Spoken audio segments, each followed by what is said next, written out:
তায়েফের ঘটনার কিছু অংশ পড়েছিলাম। এই ভিডিওতে আমরা নাসিবিনের জিনদের ঘটনা থেকে শুরু করব। বনু সাকিফের কাছ থেকে হতাশ হয়ে রাসূলুল্লাহ সাল্লাল্লাহু আলাইহি ওয়াসাল্লাম তায়েফ থেকে মক্কায় ফিরে চললেন। পথে নাখলা উপত্যকায় পৌঁছে মধ্যরাতে তিনি নামাজ পড়ছিলেন। এই সময় নাসিবিনের 7 জন জিন ওই স্থান দিয়ে যাচ্ছিল। তারা রাসূলুল্লাহ সাল্লাল্লাহু আলাইহি ওয়াসাল্লামের কোরআন তেলাওয়াত শুনল। নামাজ শেষ হলে তারা নাসিবিনে ফিরে গিয়ে নিজেদের সম্প্রদায়ের কাছে কোরআনের বাণী পৌঁছে দিল, যার প্রতি তারা প্রতিমধ্যে শোনামাত্রই ঈমান এনেছিল। আচ্ছা, নাসিবিন মুসেল থেকে সিরিয়া যাওয়ার পথে আরবের একটি শহর বা জনপদ। পবিত্র কোরআনের সূরা জিন ও সূরা আহকাফে আল্লাহ এই জিনদের কাহিনী নবী সাল্লাল্লাহু আলাইহি ওয়াসাল্লামের কাছে বর্ণনা করেছেন। সূরা আহকাফের আয়াত কয়টি হলো, সেই সময়ের কথা স্মরণ করো যখন আমি তোমার দিকে জিনদের একটি দলকে পরিচালিত করলাম যেন তারা কোরআন শুনতে পারে। তারা সেখানে পৌঁছে পরস্পরকে বলল, তোমরা চুপ করে শোনো। তাদের কোরআন শোনা শেষ হলে তারা সারাতির কাছে ফিরে গিয়ে তাদের সাবধান করতে লাগলো। বলল, হে আমাদের জাতি, আমরা এমন এক গ্রন্থের তেলাওয়াত শুনে এসেছি যা মুসার পরবর্তী সময়ে তার কিতাবের তাওরাতের সত্যায়নকারী এবং সত্য ও নির্ভুল পথের দিশারি হয়ে নাজিল হয়েছে। হে আমাদের জাতি, আল্লাহর দিকে আহ্বানকারীর ডাকে সাড়া দাও এবং তার প্রতি ঈমান আনো। আম, তাহলে তিনি তোমাদের গুনাহ মাফ করবেন এবং তোমাদেরকে যন্ত্রণাদায়ক শাস্তি থেকে রেহাই দিবেন। সূরা জিনে আল্লাহ তাআলা বলেছেন, হে নবী, তুমি বলো যে আমাকে ওহীর মাধ্যমে জানানো হয়েছে যে একদল জিন কোরআনের বাণী শুনেছে। এরূপ সমগ্র সূরাটি জিনদের সংক্রান্ত আলোচনায় পরিপূর্ণ। ইসলামের দাওয়াত পৌঁছাতে রাসূলুল্লাহ সাল্লাল্লাহু আলাইহি সাল্লাম সব গোত্রের কাছে হাজির হলেন। অতঃপর রাসূলুল্লাহ সাল্লাল্লাহু আলাইহি ওয়াসাল্লাম মক্কায় উপস্থিত হলেন। দুর্বল শ্রেণীর মুষ্টিমেয় লোক যারা তার প্রতি আগেই ঈমান এনেছিল তারা ছাড়া গোটা কুরাইশ সম্প্রদায়ই তার নিকৃষ্টতম দুশমনে পরিণত হয়েছে। এমত অবস্থায় রাসূলুল্লাহ সাল্লাল্লাহু আলাইহি সাল্লাম হজের সময় মক্কায় আগত নানা গোত্রের লোকদের কাছে উপস্থিত হলেন। তাদেরকে আল্লাহর দিকে আহ্বান জানালেন এবং বললেন, আমি তোমাদের জন্য আল্লাহর প্রেরিত নবী। তোমরা আমাকে সমর্থন করো এবং জুলুম থেকে রক্ষা করো। তাহলে আল্লাহ আমার কাছে যে বাণী পাঠিয়েছেন তা তোমাদের কাছে পেশ করব এবং বিশ্লেষণ করব। আর রাবিয়া ইবনে আব্বাদ বর্ণনা করেন, আমি তখন সবেমাত্র যুবক পিতার সাথে মিনায় গিয়েছিলাম। রাসূলুল্লাহ সাল্লাল্লাহু আলাইহি ওয়াসাল্লাম তখন মক্কার বাইরে থেকে আগত বিভিন্ন আরব গোত্রের শিবির সমূহে গিয়ে নিম্নরূপ ভাষণ দিয়েছিলেন, হে অমুক অমুকের বংশধর, আমি তোমাদের কাছে আল্লাহর প্রেরিত রাসূল। আল্লাহ তোমাদেরকে নির্দেশ দিয়েছেন যে একমাত্র তারই ইবাদত করো এবং তার সাথে আর কাউকে শরিক করো না। তোমাদেরকে এসব প্রতিবার পূজা করতে নিষেধ করেছেন। তিনি নির্দেশ দিয়েছেন যাতে তোমরা আমাকে সমর্থন করো, আমার প্রতি ঈমান আনো এবং আমাকে জুলুম থেকে রক্ষা করো এবং আমি তোমাদের কাছে আল্লাহর বাণী পৌঁছে দিতে পারি। এই সময় তার পেছনে তাকে অনুসরণ করছিল একজন টেরাচোখা, মাথায় দুটো জটাধারী এবং আদন অঞ্চলে পোশাক পরিহিত একটি লোক। রাসূলুল্লাহ সাল্লাল্লাহু আলাইহি ওয়াসাল্লাম যখনই তার দাওয়াতে বক্তৃতা শেষ করেন অমনি সে বলে, হে অমুক অমুকের বংশধর, এই ব্যক্তিটি মুহাম্মদ তোমাদেরকে লাত ও উজ্জার পূজা ত্যাগ করতে বলছে এবং বনু মালিক ইবনে উকাইশের সাথে মৈত্রী সম্পর্ক বর্জন করতে বলছে। উকাইশ অর্থ অপ্রাপ্ত উট, যা যে কোনো জিনিস দেখলে ভয়ে পালায়। বনু মালিক ইবনে উকাইশ জিনদের একটি গোত্রের নাম। আচ্ছা, এক নতুন ও বিভ্রান্তিকর দাবি তুলে মানুষকে বিপথগামী করার চেষ্টা করছে। তার আহ্বান সেদিকেই, তোমরা তার কথায় কান দিও না এবং তার অনুসরণ করো না।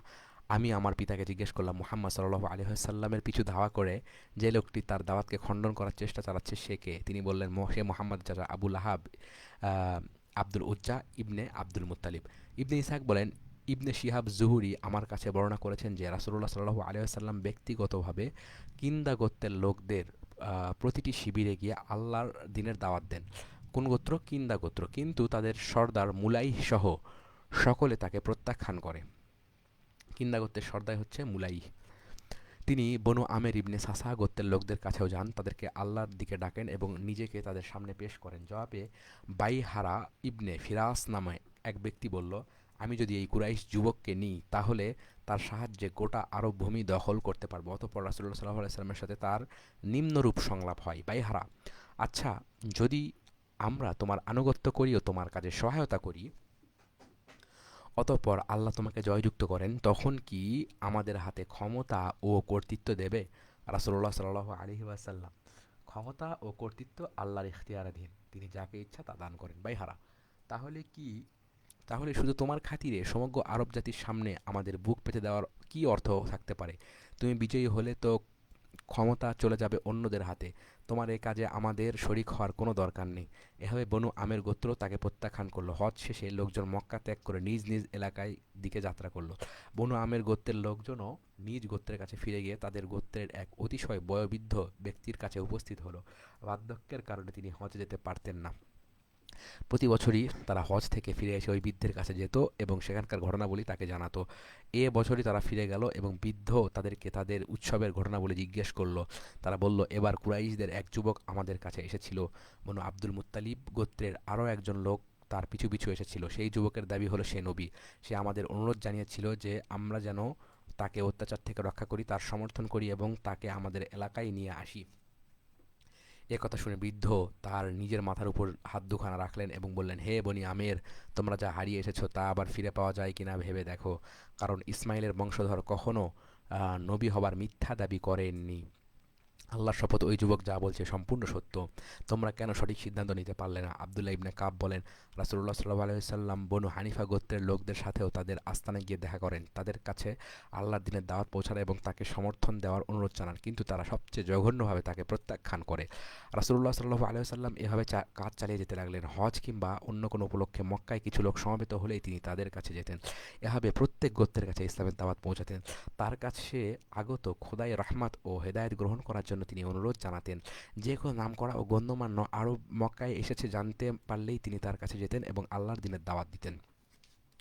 বনু আমের ইবনে আউফ গোত্রের সুয়াইদ ইবনে সামিত হজ কিংবা ওমরা উপলক্ষে মক্কা এসে সে খবর শুনে রাসূলুল্লাহ সাল্লাল্লাহু আলাইহি ওয়াসাল্লাম তার সাথে দেখা করলেন এবং তাকে আল্লাহ ও তার দিন ইসলামের দিকে দাওয়াত দিলেন। সুয়াইদ বলল, তুমি যে বাণী শোনাচ্ছ তার অনুরূপ কিছু বাণী আমার কাছেও আছে। রাসূলুল্লাহ সাল্লাল্লাহু আলাইহি ওয়াসাল্লাম বললেন, তোমার কাছে কি বাণী আছে? সে বলল, লোকমানের বাণী সম্বলিত একখানা পুস্তিকা। রাসূলুল্লাহ সাল্লাল্লাহু আলাইহি ওয়াসাল্লাম বললেন, এই বাণী খুব সুন্দর, তবে আমার কাছে যে বাণী তা এর চেয়েও ভালো। তা হলো কোরআন। আল্লাহ আমার উপর নাজিল করেছেন। এটা হচ্ছে হিদায়াত এবং আলোর উৎস। অতঃপর রাসূলুল্লাহ সাল্লাল্লাহু আলাইহি ওয়াসাল্লাম সুয়াইদকে কোরআন পড়ে শোনালেন, তাকে ইসলামের দাওয়াত দিলেন। সুয়াইদ এ দাওয়াত উপেক্ষা করল না। সে বলল, তুমি যে কোরআনের বাণী শোনালে তা সত্যিই অপূর্ব। অতঃপর সুয়াইদ রাসূলুল্লাহ সাল্লাল্লাহু আলাইহি ওয়াসাল্লামের নিকট থেকে বিদায় হয়ে মদিনায় নিজ গোত্রে ফিরে গেল। এর কিছুকাল পরেই খাজরাজ গোত্রের লোকেরা তাকে হত্যা করে। বনু আমের গোত্রের লোকেরা বলতো, আমাদের বিশ্বাস সুয়াইদ মুসলমান হিসাবে মারা গেছে। পার্শ্ববর্তী মদিনার পার্শ্ববর্তী বুয়াস নামক স্থানে আউস ও খাজার গোত্রের মধ্যে যে যুদ্ধ হয় তার আগেই সোয়াইদ নিহত হয়েছিল। মদিনায় ইসলাম বিস্তারের সূচনা। অবশেষে সেই সময়টি এসে উপনীত হলো যখন আল্লাহ তার দিনকে বিজয় মাল্যে ভূষিত করা, তার নবীকে অধিকতর মর্যাদার আসনে অধিষ্ঠিত করা এবং তাকে দেওয়া প্রতিশ্রুতি পূর্ণ করার সিদ্ধান্ত নিলেন। এবারও নবী সাল্লাল্লাহু আলাইহি ওয়াসাল্লাম যথারীতি হজ উৎসবে আগত লোকদের কাছে ইসলামের দাওয়াত দিতে ও তাকে আপন করে গ্রহণ করার জন্য আরব গোত্রগুলোকে অনুরোধ করতে লাগলেন। এবার কিছু সংখ্যক মদিনাবাসী সাক্ষাৎ পেলেন। এরা ছিলেন মদিনার খাজরাজ গোত্রের একটা দল। আকাবার কাছাকাছি মক্কা থেকে 2 মাইল দূরে অবস্থিত একটি জায়গার নাম। এটি মক্কা ও মিনার মধ্যবর্তী একটি জায়গা। এখান থেকে পাথর নিক্ষেপ হজের অন্যতম বিধি।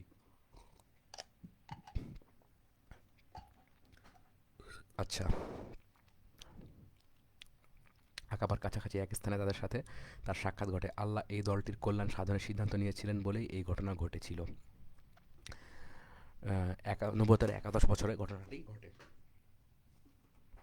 আচ্ছা, তাদের সাথে দেখা হওয়া মাত্রই রাসূলুল্লাহ সাল্লাল্লাহু আলাইহি ওয়াসাল্লাম জিজ্ঞেস করলেন, আপনারা কারা? তারা বলল, আমরা খাজরাজ গোত্রের লোক। তিনি পুনরায় বললেন, যারা ইহুদিদের সাথে মৈত্রী চুক্তিতে আবদ্ধ, আপনারা কি তাদের অন্তর্ভুক্ত? তারা বলল, হ্যাঁ। তিনি বললেন, আপনারা একটু বসবেন কি? আমি আপনাদের সাথে কিছু কথা বলতে চাই। তারা বলল, বেশ, বলুন। এরপর তারা রাসূলুল্লাহ সাল্লাল্লাহু আলাইহি ওয়াসাল্লামের সহচর্যে বসলো। রাসূলুল্লাহ সাল্লাল্লাহু আলাইহি ওয়াসাল্লাম তাদেরকে দাওয়াত দিলেন, তাদের সামনে ইসলাম পেশ করলেন এবং কোরআন তেলাওয়াত করে শোনালেন। আগে থেকেই মহান আল্লাহ তাদের ইসলাম গ্রহণের সহায়ক একটা পরিস্থিতি সৃষ্টি করে রেখেছিলেন। মদিনায় তাদের আশেপাশে ইহুদিরা বাস করত। তারা আসমানি কিতাবের অধিকারী ছিল এবং সেই সুবাদে তাদের কাছে ঐশী জ্ঞান ছিল। খাজরাজ ও অন্যান্য আরব গোত্র ছিল মুশরিক তথা প্রতিমা পূজারী। ইতিপূর্বে এইসব পৌত্তলিক আরবকে আগ্রাসী যুদ্ধের মাধ্যমে পরাজিত করে ইহুদিরা তাদের এলাকা দখল করে বসতি স্থাপন করে। পৌত্তলিক ও ইহুদিদের মধ্যে যখনই কোনো অপ্রীতিকর অবস্থার উদ্ভব হতো তখনই ইহুদিরা পৌত্তলিকদের এই বলে শাসাত, এ যুগের নবীর আগমনের সময় আসন্ন হয়ে উঠেছে। ওই নবী এলে তার নেতৃত্বে আদ ও ইরাম জাতিকে যেভাবে পাইকারি হত্যা করা হয়েছিল তোমাদেরকে সেভাবে কচু কাটা করব। রাসূলুল্লাহ সাল্লাল্লাহু আলাইহি সাল্লাম যখন খাসরাজ গোত্রের দলটির সাথে আলাপ আলোচনা করলেন এবং তাদেরকে আল্লাহ দ্বীনের দাওয়াত দিলেন, তখন তারা একে অপরকে বলতে লাগলো, আল্লাহর শপথ, ইনি তো সেই নবী যার কথা বলে ইহুদিরা আমাদেরকে হুমকি দেয় ও শাসায়। এখন ইহুদিদেরকে কিছুতেই আমাদের আগে ইসলাম গ্রহণের সুযোগ দেওয়া উচিত হবে না। এইরূপ চিন্তার বশবর্তী হয়ে তারা তৎক্ষণাৎ রাসূলুল্লাহ সাল্লাল্লাহু আলাইহি ওয়াসাল্লামের দাওয়াতে সাড়া দিয়ে ইসলাম গ্রহণ করলো। তারা বলল, আমরা আমাদের সম্প্রদায়কে এক ভয়ঙ্কর শত্রুতার মুখে অসহায় অবস্থা রেখে এসেছি। আমরা আশা করি আল্লাহর আমাদের গোটা সম্প্রদায়কে আপনার সমর্থক করে দেবেন। আমরা তাদের কাছে ফিরে গিয়ে আপনার দাওয়াত তাদের কাছেও পৌঁছাবো।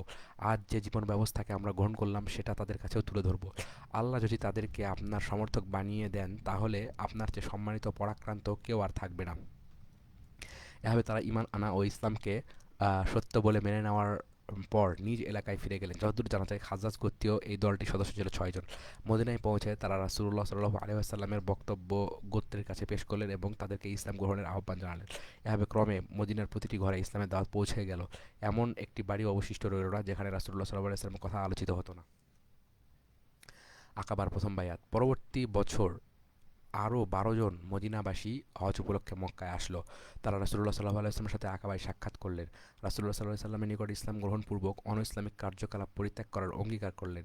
এই অঙ্গীকার গ্রহণ অনুষ্ঠানকে আকাবার প্রথম বায়াত বলা হয়। এটি অনুষ্ঠিত হয়েছিল মুসলিম নারীদের বাইয়াত গ্রহণের পদ্ধতিতে, যা মক্কা বিজয়ের পরের দিন পুরুষদের বাইয়াত গ্রহণের অব্যবহিত পর সাফা পর্বতের উপর অনুষ্ঠিত হয়। আকাবার প্রথম বায়াত অনুষ্ঠানটি সম্পন্ন হয় কাফিরদের বিরুদ্ধে যুদ্ধ পরিচালনার নির্দেশ আসার পূর্বে। এই বায়াতে অংশগ্রহণকারীদের মধ্যে ছিলেন আসাদ ইবনে জুরারা, রাফে ইবনে মালেক, উবাদা ইবনে সামেত এবং আবুল হাইসাম ইবনে Tahan. Must point to be noted. Ubada ইবনে সামেত বলেন, আমি আকাবার প্রথম বায়াতে উপস্থিত ছিলাম। আমরা ছিলাম ১২ জন পুরুষ। কতজন ছিলেন? ১২ জন। আর নারীদের বায়াতের পদ্ধতিতে আমাদের বায়াত সম্পন্ন হয় এবং তা ছিল যুদ্ধের নির্দেশ আসার পূর্বেকার ঘটনা। আমরা রাসূলুল্লাহ সাল্লাল্লাহু আলাইহি ওয়াসাল্লামের সাথে অঙ্গীকার করেছিলাম যে আল্লাহর সাথে কাউকে শরীক করব না, চুরি ডাকাতি করব না, ব্যভিচার করব না, সন্তান হত্যা করব না, কারো বিরুদ্ধে মিথ্যা অপবাদ রটাবো না, ন্যায়সঙ্গত ব্যাপারে রাসূলুল্লাহ সাল্লাল্লাহু আলাইহি ওয়াসাল্লামের অবাধ্যতা করব না। রাসূলুল্লাহ সাল্লাল্লাহু আলাইহি সাল্লাম বলেন, এসব অঙ্গীকার পূরণ করলে তোমাদের জন্য জান্নাতও রয়েছে, আর এর কোনো একটি ভঙ্গ করলে তোমাদের পরিণতি আল্লাহর হাতে ন্যস্ত থাকবে। ইচ্ছা করলে তিনি শাস্তি দিবেন, ইচ্ছা করলে মাফ করে দেবেন।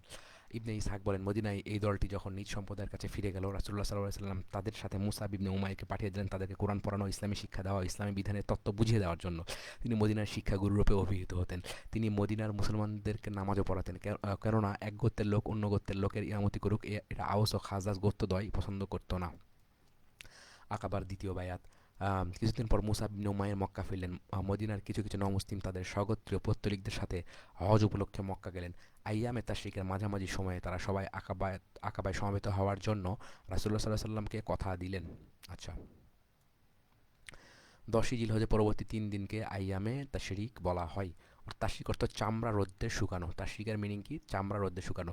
আরবরা এই সময় কুরবানির পশুর চামড়া শুকাতো। আচ্ছা, বলা বাহুল্য আল্লাহর রাসূলের মর্যাদা বৃদ্ধি ও বিজয় দান, ইসলাম ও মুসলমান শক্তি বৃদ্ধি এবং অংশীবাদীদের পতন ঘটাতে আল্লাহর ইপ্সিত মুহূর্তটি সমাগত হলে এই দ্বিতীয় বায়াত সম্পন্ন হলো। কাব ইবনে মালিক বলেন, আমরা আমাদের গোত্রের মুশরিক হাজিদের সাথে মক্কা অভিমুখে রওনা হলাম। আমরা ততক্ষণে নামাজ পড়তে পড়তে অভ্যস্ত হয়ে উঠেছি এবং ইসলামের বিধিবিধান শিখে নিয়েছি। আমাদের প্রবীণ মুরব্বী ও গোত্রপতি বারা ইবনে মারুরও আমাদের সহযাত্রী। আমরা সফরে রওনা হয়ে মদিনা থেকে বেরুতেই বারা বলল, শোনো, আমি একটা মত স্থির করেছি, জানি না তোমরা তাতে একমত হবে কিনা। আমরা বললাম, সেটা কি? তিনি বললেন, আমি ঠিক করেছি কাবাকে পেছনে রেখে নামাজ পড়বো না, বরং কাবার দিকে মুখ করেই নামাজ পড়বো। আমরা তাকে বললাম, আমরা তো জানি আমাদের নবী সাল্লাল্লাহু আলাইহি ওয়াসাল্লাম সিরিয়া অর্থাৎ বাইতুল মাকদাসের দিকে ফিরেই নামাজ পড়ে থাকেন। আমরা তার বিরোধিতা করতে পারি না। তিনি বললেন, তাহলে আমি কাবা ও বাইতুল মাকদাস উভয়ের দিকে মুখ করে নামাজ পড়ব।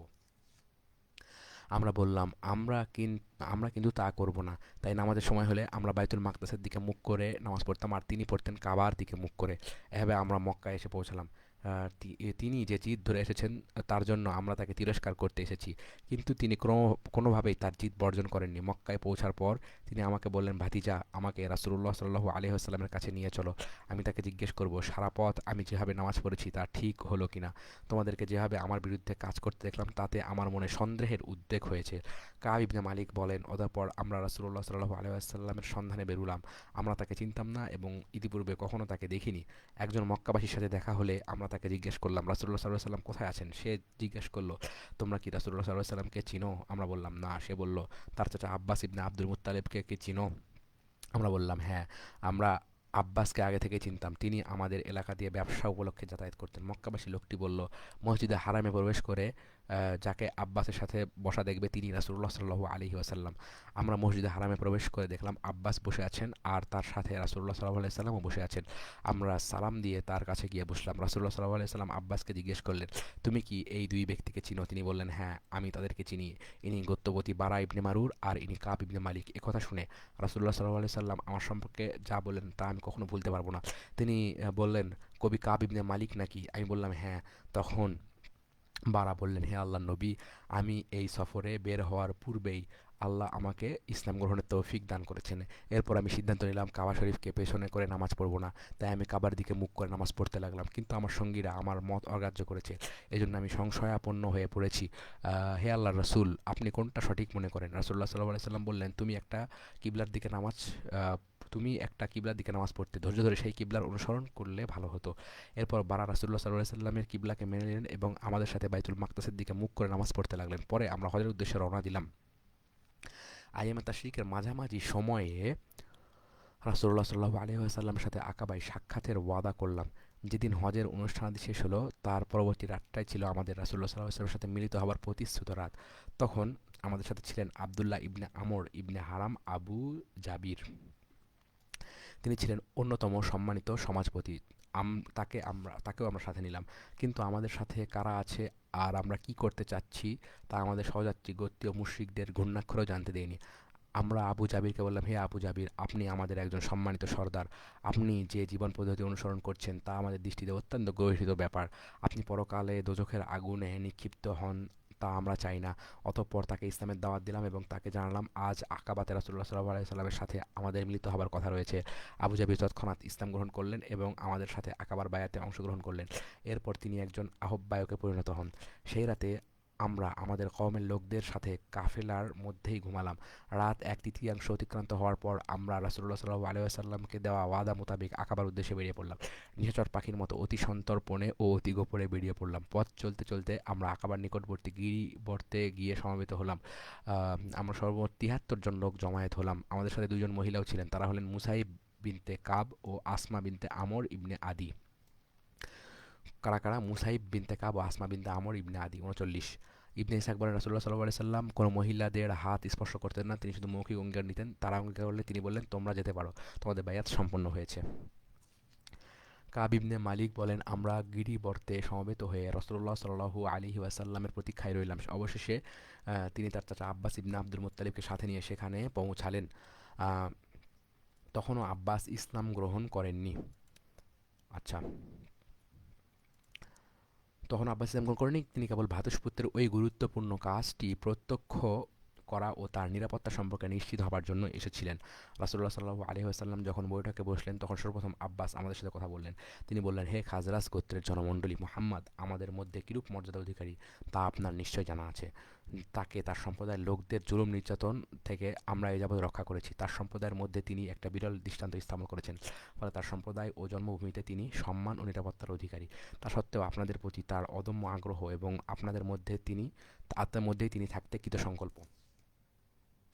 এখন আপনারা ভেবে দেখুন, তাকে আপনারা যে প্রতিশ্রুতি দিয়ে আমন্ত্রণ জানাচ্ছেন তা রক্ষা করতে পারবেন কিনা এবং তার শত্রুর হাত থেকে তাকে নিরাপদে রাখতে পারবেন কিনা। তা যদি পারেন তাহলে আপনাদের দায়িত্ব ভালো করে বুঝে নিন। আর যদি মনে করেন যে ভবিষ্যতে আপনারা তাকে তার শত্রুদের হাতে সমর্পণ করবেন এবং সাথে করে নিয়ে যাওয়ার পরও তাকে লাঞ্ছনার মুখে ঠেলে দেবেন, তাহলে এখনই সেই দায়িত্ব গ্রহণ থেকে বিরত থাকুন। কেননা বর্তমানে তিনি তার স্বজাতির কাছে ও আপন মাতৃভূমিতে সম্মানে ও নিরাপদে আছেন। আব্বাসের এই কথাগুলো শোনার পর আমরা বললাম, আপনার কথা আমরা শুনলাম, হে আল্লাহর রাসূল, এখন আপনি বলুন এবং যেমন খুশি অঙ্গীকার নিন। রাসূলুল্লাহ সাল্লাল্লাহু আলাইহি ওয়াসাল্লাম এবার তার কথা বললেন। প্রথমে তিনি কোরআন তেলাওয়াত করলেন, তারপর সবাইকে ইসলামের দাওয়াত দিলেন এবং ইসলামের ব্যাপারে উদ্বুদ্ধ করলেন। অতঃপর বললেন, আমি তোমাদের কাছ থেকে এই অঙ্গীকার চাই যে তোমরা তোমাদের স্ত্রী ও সন্তানদেরকে যেভাবে বিপদ থেকে রক্ষা করে থাকো আমাকেও সেভাবে রক্ষা করবে। তৎক্ষণাৎ বারা ইবনে মারুর রাসূলুল্লাহ সাল্লাল্লাহু আলাইহি ওয়াসাল্লামের হাত ধরে বললেন, হ্যাঁ, যে মহান সত্তা আপনাকে নবী করে সত্যদীন সহ পাঠিয়েছেন তার শপথ করে বলছি, আমরা স্বজন ও স্ত্রী সন্তানদের যেভাবে বিপদ থেকে রক্ষা করে থাকি আপনাকেও সেভাবে রক্ষা করব। হে আল্লাহর রাসূল, আমরা আপনার আনুগত্য করার শপথ গ্রহণ করলাম। হে আল্লাহর শপথ, আমরা যুদ্ধ ও অস্ত্রের মধ্যেই লালিত পালিত, আমরা পুরুষানুক্রমে যোদ্ধা জাতি। বারা ইবনে মারুর কথাগুলো বলেছেন। রাসূলুল্লাহ সাল্লাল্লাহু আলাইহি সাল্লামের সাথে বারার কথা শেষ হতে না হতেই শেষ না হতেই আবুল হাইসাম ইবনে তাইহান বলেন, হে আল্লাহর রসুল, আমাদের সাথে ইহুদিদের মৈত্রী সম্পর্ক রয়েছে এবং আমরা তা ছিন্ন করতে যাচ্ছি। এসব করার পর আল্লাহ আপনাকে বিজয় দান করলে আপনি কি আমাদের ত্যাগ করে নিজ গোত্রে ফিরে যাবেন? এ কথা শুনে রাসূলুল্লাহ সাল্লাল্লাহু আলাইহি ওয়াসাল্লাম মুচকি হেসে বললেন, আমি বরং তোমাদের জীবন মরণ ও সুখ দুঃখের চিরসঙ্গী হব। তোমাদের রক্তপাতকে আমি নিজের রক্তপাত বলে গণ্য করব। আমি চিরকাল তোমাদের থাকব এবং তোমরা চিরকাল আমার থাকবে। তোমরা যার সাথে যুদ্ধ করবে আমিও তার সাথে যুদ্ধ করব। তোমরা যার সাথে আপোষ করবে আমিও তার সাথে আপোষ করব। রাসূলুল্লাহ সাল্লাল্লাহু আলাইহি ওয়াসাল্লাম আরও বলেছিলেন, তোমাদের মধ্য থেকে 12 জন নকিব বা আহ্বায়ক নির্বাচন করে আমার কাছে পাঠাও, যাতে তারা নিজ নিজ গোত্রের লোকদের কাছে লোকদের এই অঙ্গীকারে শামিল করে নিতে পারে। তখন 12 জন আহ্বায়ক নির্বাচন করে। তোর মধ্যে 9 জন ছিল খাজরাজ গোত্রের এবং 3 জন আউস গোত্রের। খাজরাজ গোত্রের 9 জন আহ্বায়ক হলেন আসাদ ইবনে জুরারা, সাদ ইবনে রবি, আবদুল্লাহ ইবনে রাওয়াহা, রাফে বিন মালিক, বারা ইবনে মারুর, আবদুল্লাহ ইবনে আমর ইবনে হারাম, উবাদা ইবনে সামেদ, সাদ ইবনে উবাদা, মঞ্জির ইবনে আমর ইবনে খুনাইস। আর আউস গোত্রের 3 জন হলেন উসাইদ ইবনে হুজাইর, সাদ ইবনে খাইসামা ও রিফা ইবনে মঞ্জির। ইবনে হিশাম বলেন, বিজ্ঞ ঐতিহাসিক রিফায়ের স্থলে আবুল হাইসাম ইবনে তাইহানকে আহ্বায়ক বলে উল্লেখ করেছেন, যিনি সর্বপ্রথম রাসূলুল্লাহ সাল্লাল্লাহু আলাইহি ওয়াসাল্লামের হাতে হাত রেখে বায়াত করেন তিনি বারা ইবনে মারুর। পরে তিনি নিজ গোত্রকে ওই বায়াতে শামিল করেন। রাসূলুল্লাহ সাল্লাল্লাহু আলাইহি ওয়াসাল্লামের সাথে আমাদের এই বায়াত অনুষ্ঠান সমাপ্ত হওয়ার সঙ্গে সঙ্গে শয়তান আকাবার পর্বত শীর্ষ থেকে এমন জোরে চিৎকার করে উঠল যে ওরকম বিরাট চিৎকার আমি আর কখনো শুনিনি। সে চিৎকার করে বলছিল, হে মিনাবাসী, মুজাম্মাম অর্থাৎ নিন্দিত ব্যক্তির সাথে ধর্মদ্রোহীরা যে যোগ সাজস করলো তা কি তোমরা লক্ষ্য করলে না? আচ্ছা, মুজাম্মাম অর্থ ধিকৃত বা নিন্দিত। রাসূলুল্লাহ সাল্লাল্লাহু আলাইহি সাল্লামের নাম মুহাম্মাদের বিপরীত শব্দ। মুশরিকরা তাকে এই নামে ডাকতো, আর যারা ইসলাম গ্রহণ করতো তাদেরকে বলতো সাবি অর্থাৎ ধর্মত্যাগী বেদিন। ওরা তোমাদের সাথে যুদ্ধের পাঁয়তারা করছে। রাসূলুল্লাহ সাল্লাল্লাহু আলাইহি সাল্লাম বললেন, এ হলো আকাবার শয়তান আজেব ইবনে উজাইবের চিৎকার। হু ইজ দ্য শয়তান অফ আকাবা? আজেব ইবনে উজাইব। অতঃপর রাসূলুল্লাহ সাল্লাল্লাহু আলাইহি ওয়াসাল্লাম বললেন, তোমরা নিজ নিজ কাফেলায় চলে যাও। আব্বাস ইবনে উবাদা ইবনে নাদলা বলেন, ইয়া রাসূলুল্লাহ, যে আল্লাহ আপনাকে সত্য বিধান সহ পাঠিয়েছেন তার শপথ করে বলছি, আপনি চাইলে আমরা আগামীকালই মিনায় অবস্থানকারীদের উপর তরবারি নিয়ে হামলা চালাবো। রাসূলুল্লাহ সাল্লাল্লাহু আলাইহি ওয়াসাল্লাম বললেন, আমাকে এরূপ কাজ করতে নির্দেশ দেওয়া হয়নি, তোমরা নিজ নিজ কাফেলায় চলে যাও, ফিরে যাও। এরপর আমরা গিয়ে শয্যা গ্রহণ করলাম এবং সকাল পর্যন্ত ঘুমালাম। সকাল হতেই কুরাইশদের এক বিরাট দল আমাদের ঘিরে ধরল। তারা বলল, হে খাজরাজ গোত্রের লোকগণ, আমরা জানতে পেরেছি যে তোমরা মুহাম্মাদকে আমাদের মধ্য থেকে নিয়ে যাওয়ার জন্য এসেছো এবং আমাদের সাথে যুদ্ধ করার জন্য তার সাথে ষড়যন্ত্র করছো। সত্যি বলতে কি, আরবের আর কোনো গোত্রের সাথে যুদ্ধের চেয়ে তোমাদের সাথে যুদ্ধ আমাদের কাছে সবচেয়ে অপছন্দনীয়।